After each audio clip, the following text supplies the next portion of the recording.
आपण प्रार्थना करू. हे सर्वसमर्थ थोर आणि पवित्र पवित्र पवित्र सहायश परमेश्वरा, जो होता, जो आहे, जो येणार, तो प्रारंभ शेवट अल्फा ओमेगा असा आमचा ख्रिस्त प्रभू येशू. हे देवप्पा, तुझ्या वचनाची भाकर मोडत असताना प्रभू तो आम्हाबरोबर राहा. तुझं गौरव तो आम्हाद्वारे करून घ्या आणि देवप्पा काही चुकल्यास तो आम्हाला क्षमा कर.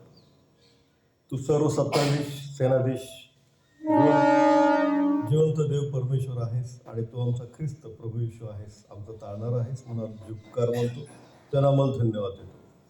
हे देवप्पा, आम्हासाठी तू मनुष्य म्हणून जन्मलास म्हणून आमचे उपकार मानतो प्रभूजी, त्यांना आम्हाला धन्यवाद देतो. तुझी दया सनातन आहे आणि ती आम्हावर, आमच्या लेकरावर आहे म्हणून आम्ही तुझे उपकार मानतो, त्यांना आम्हाला धन्यवाद देतो. हे देवप्पा, इथून पुढील सर्व वेळ तो आपल्या ठिकाणी चालू, तुझं आणि केवळ तुझाच गौरव असतो. ही लहान प्रार्थना आमचा धन्य तारणारा प्रभू येशू ख्रिस्तावर मागतो नाही बापा, आमेन. तर आज आपण नवीन करारामधून मत्ती शुभवर्तमानाचा 3रा अध्याय आणि 1 ते 12 ही वचनं आपण वाचलेली आहे. आणि यावर आपण मनन करत असताना आपण पाहतो की यामध्ये बाप्तिस्मा करणारा योहान याच्याविषयी माहिती दिलेली आहे. तर बाप्तिस्मा करणारा योहान जो आहे त्याचा जन्म अद्भुत होता, कारण त्याचे आई आणि वडील जखऱ्या आणि अलिशिबा हे वृद्ध होते. आणि जसा प्रभू येशू ख्रिस्ताचा जन्म अद्भुत होता, पवित्र आत्म्याद्वारे होता, तसाच या बाप्तिस्मा करणाऱ्या योहानाचा जन्म सुद्धा अद्भुत होता आणि तोही पवित्र आत्म्याद्वारे होता. तर आपल्याला हे लूककृत शुभवर्तमान 1 अध्याय 15 वचनामध्ये पाहायला मिळतं. लूककृत शुभवर्तमान 1 अध्याय 15 वचन आपण वाचूया. कारण तो प्रभूच्या दृष्टीने महान होईल. कारण तो प्रभूच्या दृष्टीने महान होईल. तो द्राक्षरस मध्य कधीच प्राशन करणार नाही आणि आपल्या मातेच्या उदरापासूनच तो पवित्र आत्म्याने परिपूर्ण असेल. मातेच्या उदरापासूनच तो पवित्र आत्म्याने परिपूर्ण असेल. म्हणजे हा बाप्तिस्मा करणाऱ्या योहानाचा जन्म जो आहे तो सुद्धा कसा आहे, पवित्र आत्म्याद्वारे आहे आणि म्हणून तो जन्म अद्भुत आहे. तर परमेश्वराने बाप्तिस्मा करणाऱ्या योहानाला का पाठवलं या जगामध्ये, त्याचं काय काम होतं ते आपल्याला आज पाहायचं आहे. तर जखऱ्या, बाप्तिस्मा करणाऱ्या योहानाचा बाप हा याजक होता, वडील हे याजक होते. आणि जखऱ्या मंदिरामध्ये वेदीपुढे त्याच्या परिपाठाप्रमाणे सेवा करत होता, धूप दाखवायचं सेवा करत होता, नाही का. आणि वेदीपुढे त्याला उजवीकडे त्याला गॅब्रिएल दूताचं दर्शन झालं आणि गॅब्रिएल दूताने त्याला एक निरोप दिला.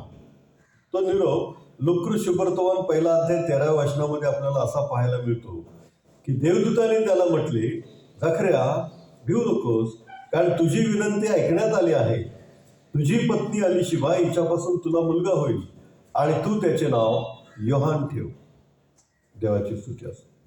पहा, गॅब्रिएल दूत त्याला सांगत आहे निरोप की जखऱ्या, भिवू नकोस, कारण तुझी विनंती ऐकण्यात आली आहे.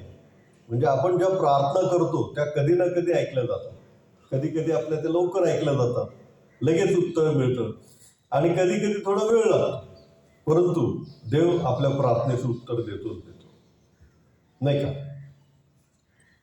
देव आपल्या प्रार्थनेचं उत्तर देतो. फक्त आपल्याला संत पौलाने जसं सांगितलेलं आहे थेसलोनिकरास पहिले पत्र 5 अध्याय 17 वचनामध्ये की निरंतर प्रार्थना करा. मग आपल्याला निरंतर प्रार्थना करत असलं पाहिजे, बसलं पाहिजे, नाही का. आता काही जण कॉलेजला जातात, काही जण नोकरीला जातात, ट्रेनमध्ये तासभर जातो, लांबवर प्रवास असतो.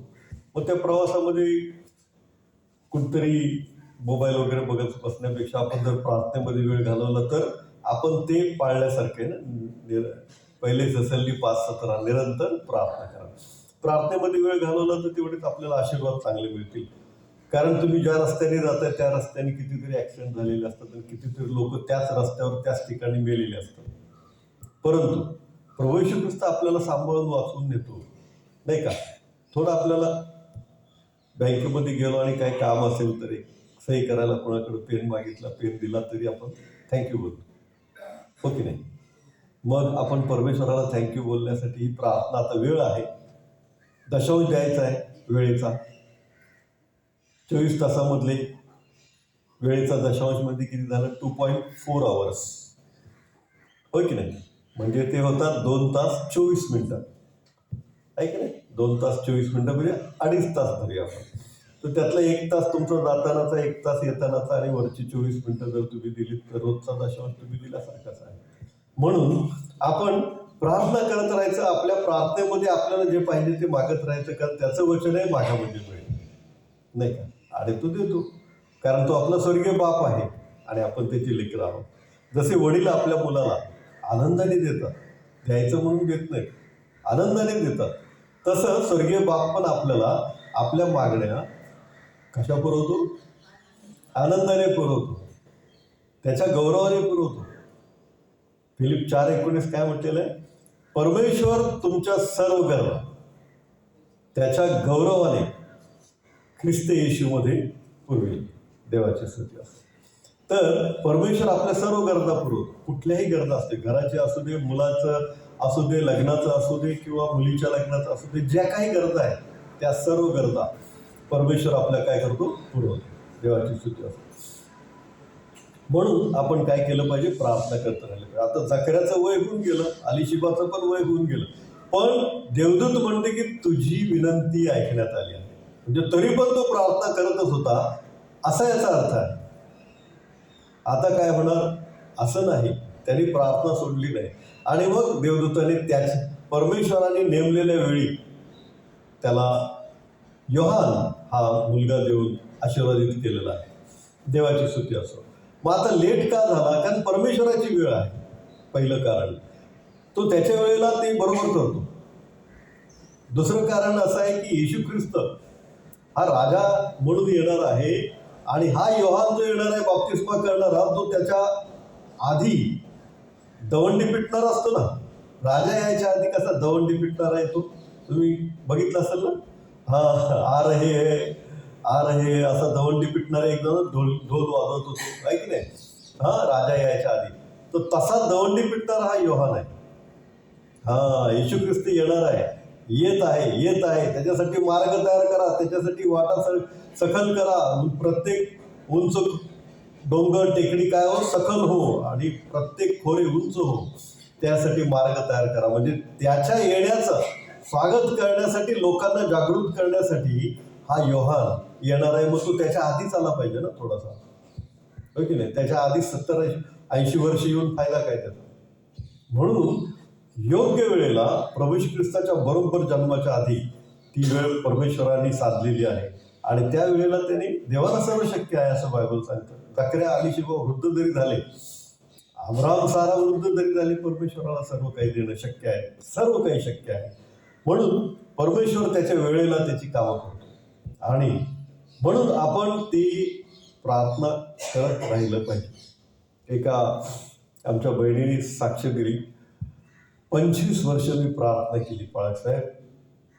25 वर्षानंतर त्यांच्या नवऱ्याने दारू सोडली. काय का असेल, काहीही प्रार्थना तुमची ही जी आहे, म्हणजे 10 तोंड पाहिजे ही प्रार्थना नको. बायबलमध्ये जे मागितले आणि परमेश्वराने दिले, अशाच प्रार्थना आपल्या पाहिजेत, नाही का? बायबलमध्ये ज्यांनी जे मागितले आणि परमेश्वराने आनंदाने दिले, अशाच प्रार्थना आपल्याला करायच्या आहे. तर या स्त्रीने केलेली प्रार्थना काय अयोग्य नव्हती. सैतानाने काय केलं होतं? त्यांच्या नवऱ्याला बांधून टाकलं होतं. म्हणजे सैतानाचं बंधन तोडण्यासाठी तिला 25 वर्ष प्रार्थना करायला लागली, नाही का? व्यसनाधीन असणं हे सैतानाचं बंधन आहे. तर देवाची स्तुती असो, प्रत्येक प्रार्थना आपली ऐकली जाते. एकच प्रार्थना ऐकली गेली नाही बायबलमध्ये अख्ख्या. ती कुठली? अरे वा, व्हेरी गुड. हा प्याला मजपासून दूर जाऊ दे. हा, व्हेरी गुड. अगदी बरोबर उत्तर दिलं. येशू ख्रिस्ताची प्रार्थना आहे ती, हा प्याला मजपासून दूर जाऊ दे. का नाही ऐकली गेली प्रार्थना? काय कारण? हा, कारण दुसरा मार्गच नाही.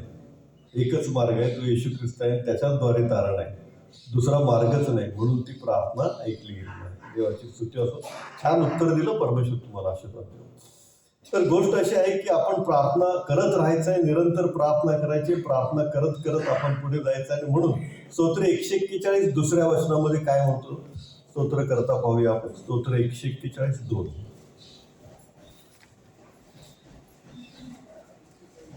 माझी प्रार्थना तुझ्या रूपाप्रमाणे, हा. माझे हात उभारणे संध्याकाळच्या अर्पणाप्रमाणे. हा, दाविदाने लिहिलेले हे वचन आहे. माझी प्रार्थना तुझ्या समोर धुपाप्रमाणे, माझे हात उभारणे संध्याकाळच्या अर्पणाप्रमाणे सादर होत. किती सुंदर आहे हे वचन. तर आपल्या प्रार्थना धुपाप्रमाणे परमेश्वरापुढे सादर होतात. आपल्याला माहिती असेल की दावीद दिवसातून किती वेळा प्रार्थना करायचा? 7 वेळा. किती वेळा? दावीद 7 वेळा. आणि दानिएल 3 वेळा प्रार्थना करायचा. दावीद दिवसातून 7 वेळा प्रार्थना करायचा. तर आपण पण दिवसातला आपला 2.5 तास कमीत कमी देवाच्या प्रार्थनेमध्ये, देवाच्या वचनामध्ये घालवला पाहिजे. आपल्या प्रार्थना ऐकल्या जातात हे आपल्याला बायबल शिकवतं. देवाची स्तुती असो. आता ह्या बप्तिस्मा करणाऱ्या योहानाचा जन्म झालेला आहे यरुशलेममध्ये. जर तुम्ही गेला असाल इस्रायल देशामध्ये, तर यरुशलेममध्ये जिथं जन्म झाला त्या ठिकाणी एक सुंदर मंदिर बांधलेलं आहे की जिथं बप्तिस्मा करणाऱ्या योहानाचा जन्म झालेला आहे. तर तो जन्म झाला यरुशलेममध्ये. पण नंतर हा बप्तिस्मा करणारा योहान गेला कुठे? अरण्यात. हो की नाही? अरण्यामध्ये गेला. बायबलमध्ये आपल्याला ते वाचायला आणि पाहायला मिळते की तो अरण्यामध्ये गेला. कोण घेऊन गेला त्याला अरण्यामध्ये? असंच एकटा कोण जाईल का? चला आता फिरत फिरत जाऊया, जंगलामध्ये राहूया, तिकडेच काहीतरी खाऊया पिऊया, असं नाही. परमेश्वर त्याला घेऊन गेला अरण्यामध्ये. परमेश्वर घेऊन गेला. आणि अरण्यामध्ये घेऊन गेल्यामुळे अरण्यामध्ये काय खायला नाही, काय प्यायला नाही. म्हणून त्याचं अन्न काय होतं? टोळ आणि रानमध. टोळ आणि रानमध हे त्याचं अन्न होतं. आणि वस्त्र पण त्याचं काय होतं? उंटाच्या केसाचं वस्त्र आणि कमरेला काय? कातड्याचा कमरबंद. असं त्याचं वस्त्र होतं. म्हणजे जवळजवळ जंगली मनुष्य जसा राहतो तसं याचं राहणं होतं. सर्वसाधारण माणसं आपलं जेवण खातात, परंतु हा मात्र एक जंगली माणसाचं जेवण खायची वेळ त्याच्यावर आली. कारण काही तिथं खायला नाही, काही शिजवायला नाही, काय बनवायला नाही. लहानपणापासून त्याला परमेश्वराने अरण्यात नेलेलं आहे. तर त्याचं अन्न काय आहे? टोळ आणि रानमध आहे. देवाची स्तुती असो. तर परमेश्वरासाठी, परमेश्वराच्या कार्यासाठी, परमेश्वराच्या नेमून दिलेल्या कार्यासाठी वेगळा केलेला असा हा कोण आहे? बप्तिस्मा करणारा योहान आहे. त्याला का रानामध्ये नेलं परमेश्वराने? का रानामध्ये नेलं? का? तर त्याला एक दिवस येऊन दवंडी पिटायची होती. येणार आहे कोणतरी रानामध्ये, त्याचं ट्रेनिंग त्याला द्यायचं होतं. काय ट्रेनिंग द्यायचं होतं? की तुला एक जणाला तुला प्रगट करायचं आहे. एक जण कोणतरी येणार आहे, त्याला तुला प्रगट करायचं आहे. आणि काय प्रगट करायचं? की हाच तो देवाचा पुत्र आहे. दुसऱ्यालाच प्रगट केलं तर काय व्हावं? आणि त्यासाठी त्याला परमेश्वराने काय केलेलं आहे? लहानपणापासून अरण्यामध्ये नेलेलं आहे. तिथं त्याचं ट्रेनिंग चालू आहे. तो लहानपणापासून तरुण होऊपर्यंत, अगदी 30 वर्षाचा होऊपर्यंत त्याचं काय चालू आहे? ट्रेनिंग चालू आहे. येशू ख्रिस्ताने पण 30व्या वर्षी काय केलं? त्याची सेवा सुरू केली. नाही का? बप्तिस्मा घेतल्यानंतर सेवा सुरू केली. कारण यहुदी लोकांमध्ये 30व्या वर्षानंतर रब्बी होता येतं. म्हणून 30 वर्षापर्यंत हा बप्तिस्मा करणारा योहान पण अरण्यामध्ये राहिला. नंतर तो प्रगट झाला. देवाची स्तुती असो. तर त्याला ट्रेनिंग द्यायचं होतं. की ते ट्रेनिंग असं होतं की जो येणार आहे तोच तू कसा ओळखशील. ह्या ट्रेनिंगसाठी त्याला अगदी लहानपणापासून वेगळं केलेलं आहे परमेश्वराने. आणि परमेश्वर स्वतः त्याला काय करत आहे? ट्रेनिंग देत आहे अरण्यामध्ये. कारण ह्याने दुसरं कोणाला प्रगट करू नये की हा देवाचा पुत्र म्हणून. जो येणार आहे, जो निश्चित परमेश्वराने ठेवलेला आहे, जो परमेश्वर स्वतःहून ते देवाचा पुत्र बनून येत आहे, त्यालाच त्याने बप्तिस्मा दिल्यावर प्रगट करायचा आहे की हा कोण आहे? देवाचा पुत्र आहे. आणि ही आपल्याला पाहायला मिळते योहान शुभवर्तमानाचा पहिला अध्याय 33 आणि 34व्या वचनामध्ये. योहान शुभवर्तमानाचा पहिला अध्याय 33 आणि 34व्या वचनामध्ये. मी तर त्याला ओळखत नव्हतो, तरी ज्याने मला पाण्याने बप्तिस्मा करण्यास पाठवले त्याने मला सांगितले होते की ज्या कोणावर आत्मा उतरत असताना स्थिर राहताना पाशी तोच पवित्र आत्म्याने बप्तिस्मा करणारा आहे. म्हणजे हे ट्रेनिंग बद्दल लिहिलेलं आहे. काय लिहिलेलं आहे? मी तर त्याला ओळखत नव्हतो, तरी ज्याने मला पाण्याने बाप्तिस्मा करण्यास पाठवले त्याने म्हणजे परमेश्वराने मला सांगितले होते की ज्या कोणावर आत्मा उतरत असताना स्थिर राहताना पाहिजे तोच पवित्र आत्म्याने बाप्तिस्मा करणार आहे. म्हणजे परमेश्वराने त्याला शिकवलेलं आहे की ज्याच्यावर आत्मा उतरताना स्थिर राहताना पाहशील तोच कोण आहे? देवाचा पुत्र आहे. आणि मग 34व्या वचनामध्ये तो म्हणतो की मी स्वतः पाहिल्यावर साक्षी दिली आहे की हा देवाचा पुत्र आहे. म्हणजे परमेश्वराने त्याला लहानपणापासून वेगळं केलं, रानात नेलं. त्याला हे टोल रानमध खायची वेळ आली, त्याला उंटाच्या केसाचं वस्त्र गुंडाळायची वेळ आली. याचं कारण काय? त्याचं ट्रेनिंग. ते सगळ्यात महत्वाचं होतं. कारण काय? परमेश्वराचा जो पुत्र आहे, देवाचा पुत्र आहे, त्याला याला प्रगट करायचं होतं. आणि त्यासाठी, त्या ट्रेनिंगसाठी, ते शिकवण देण्यासाठी परमेश्वराने त्याला काय केलं? रानामध्ये नेलेलं आहे. कदाचित प्रभू श्री ख्रिस्त पण त्याला तिथे प्रगट झाला असावा रानामध्ये. कारण प्रभू श्री ख्रिस्त काल आज आणि युगायुग सारखाच आहे. तो जुन्या करारामध्ये पण होता, है ना?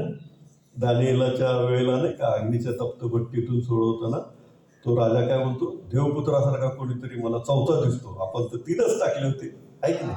हा, म्हणजे जुन्या करारामध्ये पण तो आहे. मल्कीसदेक तो येशू ख्रिस्तच आहे की नाही? त्याला जन्म नाही, त्याला मृत्यू नाही, आणि तो परात्पर देवाचा याजक असं मल्कीसदेकाबद्दल म्हटलेलं आहे. आणि अब्राहमाने त्याला दशांश दिला. दशांश कुणाला देतात? दशांश देवाला देतात. अब्राहमाने त्याला दशांश दिला म्हणजे तो मल्कीसदेक कोण आहे? येशू ख्रिस्तच आहे. म्हणजे जुन्या करारामध्ये पण आहे तो आहे, नव्या करारामध्ये पण तो आहे. म्हणजे कदाचित बाप्तिस्मा करणाऱ्या योहानाला रानामध्ये येशू ख्रिस्त प्रगट झाला असावा, परमेश्वराने त्याचं प्रगटीकरण दिलं असावं. आणि म्हणून तो या ट्रेनिंग शिकल्यानंतर तो काय म्हणतो? हा आत्मा उतरत असताना स्थिर होताना मी पाहिलं आणि मी साक्ष दिली आहे की हा कोण आहे? देवाचा पुत्र आहे. त्याने जगाला प्रगट केलेला आहे. तो अरण्यामध्ये आला, त्याने घोषणा केली काय? की प्रत्येक उंच टेकडी सपाट हो, प्रत्येक खोरे उंच हो, परमेश्वरासाठी काय करा? राजमार्ग तयार करा. आणि हे आपण मत्ते 3:3 मध्ये पाहतो, नाही का? आज आपण वाचलं शुभवर्तमान, मत्ते शुभवर्तमान 3रा अध्याय 3रं वचन. त्याच्याविषयी यशाया संदेष्टाच्याद्वारे सांगितले होते की अरण्यात घोषणा करणाऱ्याची वाणी झाली की परमेश्वराचा मार्ग सिद्ध करा, त्याच्या वाटा नीट करा. हा अरण्यामध्ये घोषणा देऊ लागला, परमेश्वराचा मार्ग सिद्ध करा. म्हणजे तो येणार आहे. हा कोण आहे? दवंडी पिटणार आहे, हकार आहे. हा देवाची घोषणा करणारा आहे. देव येण्यापूर्वी घोषणा देणारा हा दवंडी पिटणारा हा योहान, बाप्तिस्मा करणारा योहान आहे. आणि याच्याविषयी यशाया संदेष्टाने आधी 750 वर्ष आधी यशाया संदेष्टाने लिहिलेलं आहे. वाचूया आपण यशाया 40:3-4. यशायाचा ग्रंथ 40वा अध्याय 3-4 वचन. घोषणा करणाऱ्याची वाणी ऐकू येते की अरण्यात परमेश्वराचा मार्ग सिद्ध करा,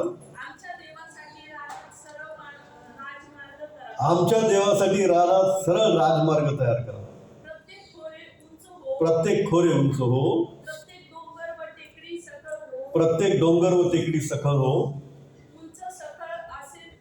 उंच सकल असेल ते सपाट हो. देवाची स्तुती असो. आणि ही अरण्यात घोषणा करणाऱ्याची वाणी म्हणजे मी आहे असा हा बाप्तिस्मा करणारा योहान म्हणतो. कारण त्याला लोकांनी विचारलं येणारे ते ख्रिस्त आपणच आहात का? तर तो नाही म्हणतो. त्याच्या वाहनेचा बंध सोडायची पण माझी पात्रता नाही, असा हा बाप्तिस्मा करणारा योहान म्हणतो. कारण तो कोण आहे? तो मोठा आहे. मी पाण्याने बाप्तिस्मा करतो, परंतु तो कसा नाही? पवित्र आत्म्याने आणि अग्नीने बाप्तिस्मा करणार आहे. त्याच्या वाहनेचा बंध सोडण्याची माझी पात्रता नाही. त्याचं सुख त्याच्या हातात आहे. तो काय करील? आपले गहू आपल्या कोठारात साठवील आणि भूस न विजत्या अग्नीने जाळून टाकील. म्हणजे हो, आज जरी देवाचा पुत्र आहे, जरी तारण्यासाठी आलेला आहे, तरी तो न्यायाधीश पण आहे आणि तो न्याय पण करेल. आणि त्याच्या लोकांना मेंढरासारखं वेगळं करेल. आणि जे त्याचे लोक नाहीत, जे त्याला मानत नाही, जे त्याला तारणार म्हणून स्वीकारलेलं नाही, ते काय करतील? ते शेरडासारखे न विजत्या अग्नीने जाळून टाकली जाते. भुसाप्रमाणे त्यांची अवस्था होईल. भूस म्हणजे काय माहिती आहे तुम्हाला? कसपट किंवा भूस असतं, त्याचा काहीच उपयोग नसतो. जनावरं पण ते खात नाहीत. तर त्याचा उपयोग फक्त एकच, अग्नीने जाळून टाकणे, नाहीतर इकडे तिकडे सगळा कचरा होईल, प्रदूषण होईल. त्याचा एकच उपयोग अग्नीने जाळून टाकणे. तसा येशू ख्रिस्ताला न मानणारे, न ओळखणारे लोक, ज्यांनी त्याच्या पवित्र रक्ताने आपल्या पापांची क्षमा करून घेतली नाही, ज्यांनी त्याच्यावर विश्वास ठेवला नाही, त्यांची ही अवस्था होईल. म्हणजे तो जो येणारा आहे, ज्याला प्रगट करण्यासाठी योहान आलेला आहे, तो देवाचा पुत्र तर आहेच, तो तारण देण्यासाठी एक देवाचा कोकरा म्हणून आलेला आहेच, परंतु तो कोण आहे? न्यायाधीश पण आहे. कोण आहे? न्यायाधीश. आणि मग आपल्याला कधी कधी प्रश्न पडतो की बाप्तिस्मा करणारा योहान एवढा मोठा माणूस नाही का, त्याने येशू ख्रिस्ताचा बाप्तिस्मा केला. कुठल्या नदीमध्ये? यार्देन नदीमध्ये, आहे ना, देवाची सुट्टी. येशू ख्रिस्ताचा बाप्तिस्मा केला. तो असा तरुणपणीच का मेला? कसा मेला माहिती आहे आपल्याला? त्याला हेरोदाने कुठे तुरुंगात टाकलं आणि त्याचा शिरच्छेद केला तरुणपणीच. म्हणजे बाप्तिस्मा केला, मग तो तुरुंगात गेला आणि त्याचा शिरच्छेद झाला. आपल्याला कधी कधी प्रश्न पडतो काय की अरे त्यांनी काय असं केलं होतं पाप, की बाबा एवढा देवाचा सेवक, एवढा मोठा देवाचा अभिषिक्त, आणि तो ज्याचा जन्म पवित्र आत्म्याद्वारे झाला, ज्याचं भविष्य सांगण्यात आलं जकर्याला, असा कसा मेला तो एवढ्या तरुणपणी? तर गोष्ट अशी आहे की त्याचं काम पूर्ण झालं. काय झालं? काम पूर्ण झालं. काय पूर्ण झालं? काम. काय काम होतं त्याचं?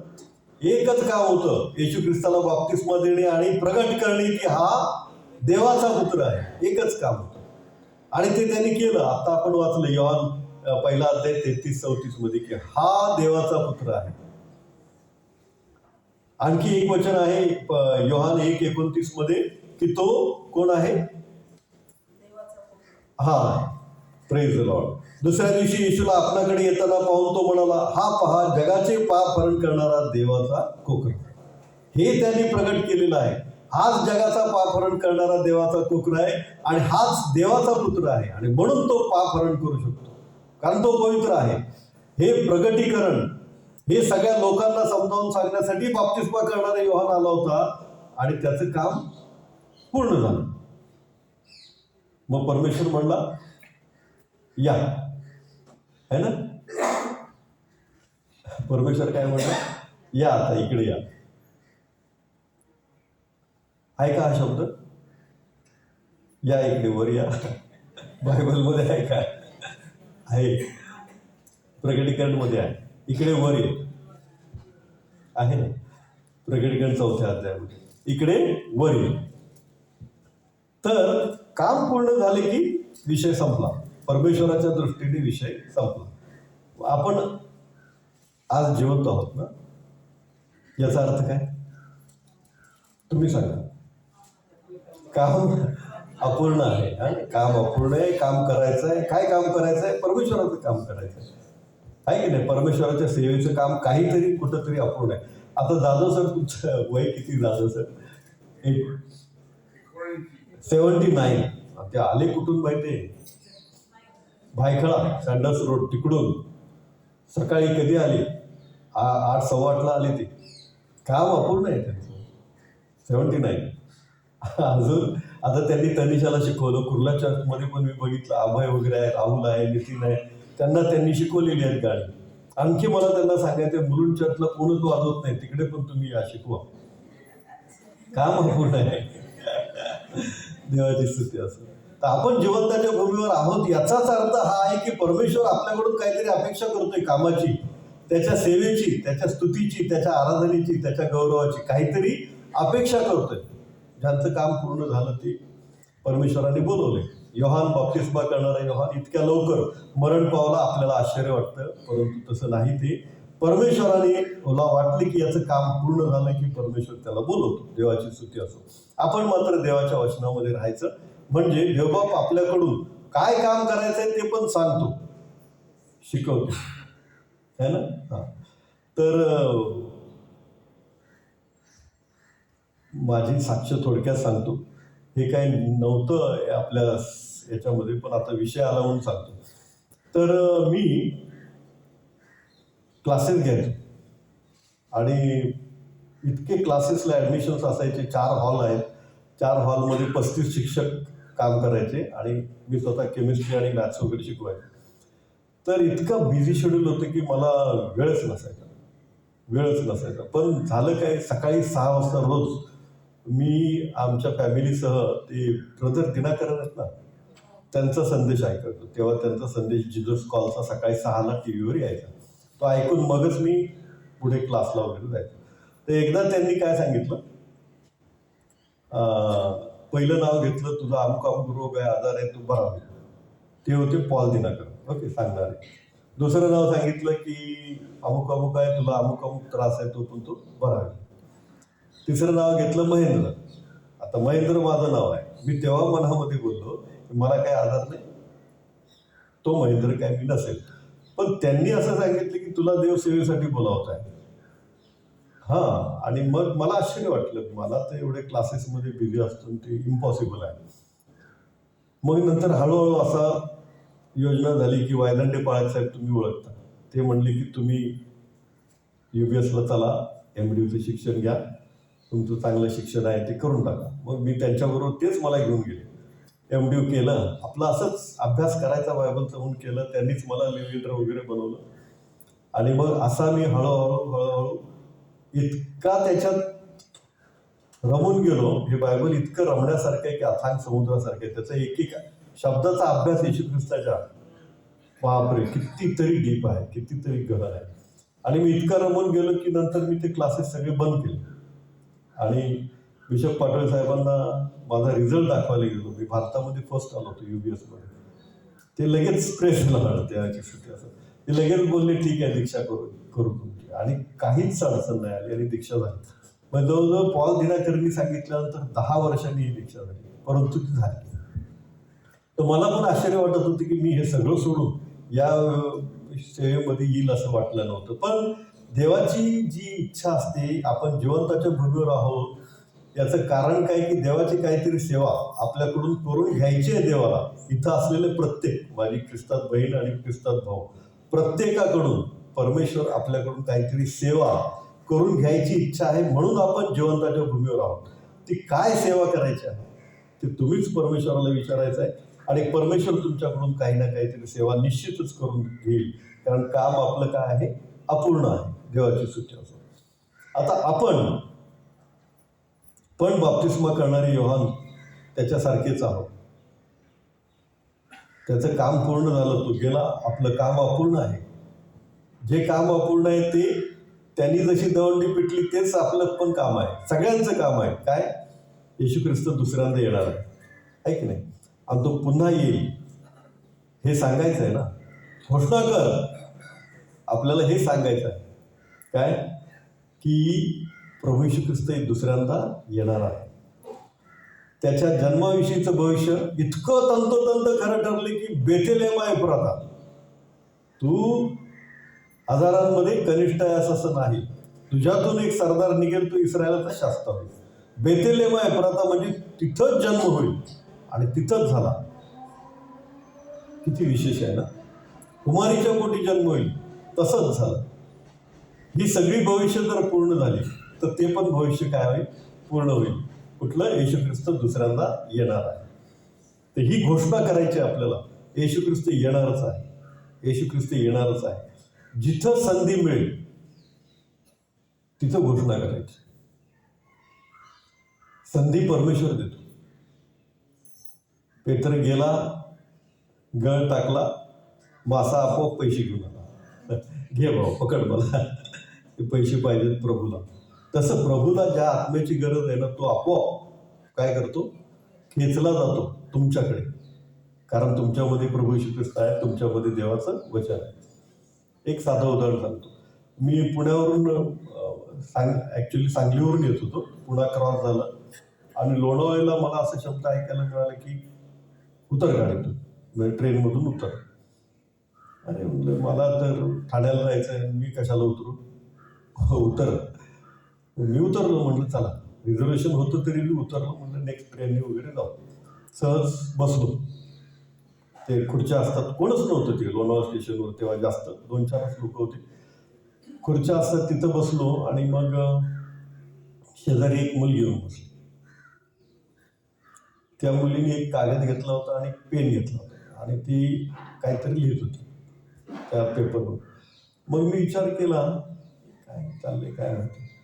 मी बघितलं सहज ते एका मुलाचं काहीतरी नाव ती लिहित होती. कंटिन्यू अख्खा कागद भरला त्या मुलाचं नाव घेऊन. आणि नंतर मी सहज म्हटलं की ओळख करून घेण्यासाठी काय चाललंय, काय लिहिताय तुम्ही पेपरवर. तर नाही म्हणे असं असं लिहिलं. तर मी तिला सांगितलं की मी फादर आहे चर्चमध्ये, तुला काय आवश्यकता असेल तर मी प्रार्थना करीन तुझ्यासाठी. तर ती म्हणली अरे बाप तुम्ही फादर आहे का, तर तुम्हाला कदाचित देवानेच माझ्यासाठी पाठवलं असेल, कारण मी आता ह्या मुलाच्या प्रेमाच्या विराहामध्ये जीव देणार होतो. Praise the Lord. आणि मग मी तिला सांगितलं की असं जीव देणं डायरेक्ट नरकात जाईल आणि परमेश्वर त्याची क्षमा तुला करणारच नाही, पण प्रभू येशू ख्रिस्त तुझ्यासाठी एक चांगली योजना करत आहे. तू मुलगा जाऊ दे, त्याने तुला सोडू दे, परंतु तू तुझं शिक्षण पूर्ण कर, पुढे नोकरी वगैरे कर आणि काहीतरी चांगली योजना, त्याच्यापेक्षा अधिक चांगली योजना परमेश्वर तुझ्यासाठी करत आहे. आणि म्हणून मी ट्रेनमधून उतरून तुला हे सांगायसाठी आलो. हे बघ माझं तिकीट. मग तिचा विश्वास बसला आणि मग तिने माझ्या बॅगेमध्ये बायबल होतं ते तिला दिलं आणि ते वाचायला सांगितलं. तर ती वाचली त्यामधून. देवाची स्तुती असं. तर देवाची योजना काय आहे आपल्या जीवनामध्ये ते समजून घेण्यासाठी देवाच्या नावाची घोषणा करायची. कारण आपण पण बाप्तिस्मा करणारे योहानच आहोत. प्रत्येक जण बाप्तिस्मा करणारा योहान आहे. त्याने घोषणा केली येशूच्या नावाची, देवाचा पुत्र तो आहे. आपल्याला तीच घोषणा करायची आहे, तो देवाचा पुत्र आहे, तो पुन्हा येणार आहे. आमेन. हे प्रभू येशू ये, प्रकटीकरणमध्ये लिहिलेलं आहे. आमेन. हे प्रभू येशू ये. आपण प्रार्थना करू. सर्वसमर्थ देव बाप्पा, तुझं आणि केवळ तुझं ते गौरव असू दे. तुझ्या नावाला मान महिमा आदर सदा सर्व असू दे. जे काही देवप्पा आमच्या जीवनामध्ये तुझ्या गौरवाचं काम राहिलेलं आहे ते तू पूर्ण करून घे, कारण तू पूर्ण करणारा देव आहेस. तुझ्या नावाची घोषणा आमच्याकडून करून घे. आमचा धन्यता करणारा प्रभू श्री ख्रिस्त मागतो रे बाप्पा.